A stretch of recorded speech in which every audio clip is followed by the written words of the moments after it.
Shimla bypass का पहला tunnel है जिसका आज ब्रेक थ्रो हुआ है। ब्रेक थ्रो मीन्स के जिसमें दोनों सिरे मिले हैं, शुंगल टनल कहलाती है। और ये इससे जो है हमारा टाइम सेविंग भी है, फ्यूल सेविंग भी है और डिस्टेंस रिडक्शन भी है। और जो शहर के अंदर ट्रैफिक जैम लगता है वो सब अब ख़त्म होगा जब ये प्रोजेक्ट कंप्लीट बन के तैयार होगा। कितनी लेंथ इस टनल की है और सेफ्टी मेजर से क्या कुछ किया गया है? इसमें और पेड़ों के आपने बात कही कि 500 पेड़ बचाए हैं करके। इसमें इस टनल के ऊपर 5000 पेड़ थे और अगर ये टनल नहीं बनती तो कटिंग होती, हिल कटिंग के साथ साथ में हमें पेड़ों की भी कटिंग करनी पड़ती। तो इसको पर्यावरण दृष्टि से टनल जो हैं बहुत ही यूज़र पर्यावरण फ्रेंडली कहलाती हैं। इसमें हम लोगों ने 5000 ट्री सेव किए हैं। 5000 ट्रीज़ के साथ साथ में हम लोगों ने हिल कटिंग सेव की है। ये तो एक टनल पे किया है, अभी हमारी 9 टनल और बची हुई हैं। तो उसमें आप सोचिए कितना हम लोगों ने ट्री सेविंग की है इन्वायरमेंट की।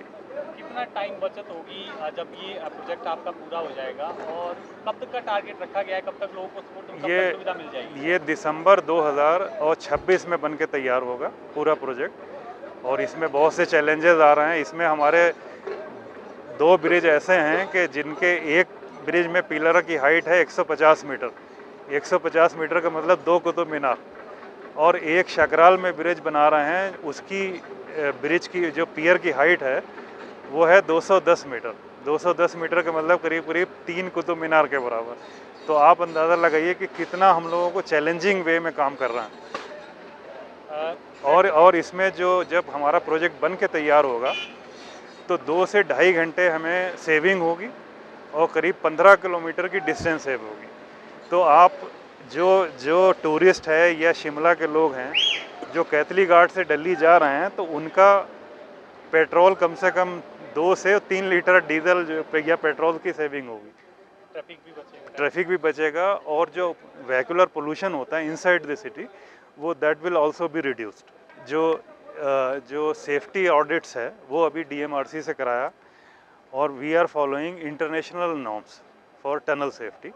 तो उसमें बिल्कुल एकदम ठीक पाए गए हैं और उनसे हम लोग रेगुलर सेफ्टी ऑडिट कराते हैं। Plus geological survey of India जो है जीएसआई चंडीगढ़, इनके साथ में हम लोगों ने एनएचआई ने एक एमओयू भी किया। तो उससे क्या है कि वो रेगुलर विजिट करते हैं और देखते रहते हैं कि कहीं पे कोई जियोलॉजिकल डिफॉर्मिटी या जियोलॉजिकल सरप्राइजेज अगर आ रहे हैं तो पहले से हम लोग उसके प्रिवेंटिव मेजर ले सकें।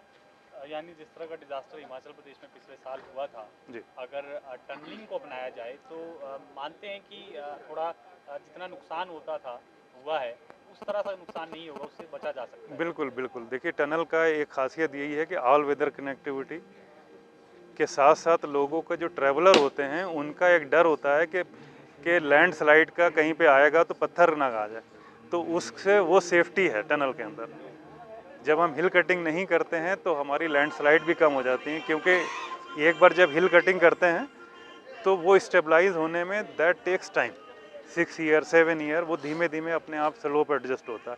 लेकिन टनल में वो चीज़ नहीं है।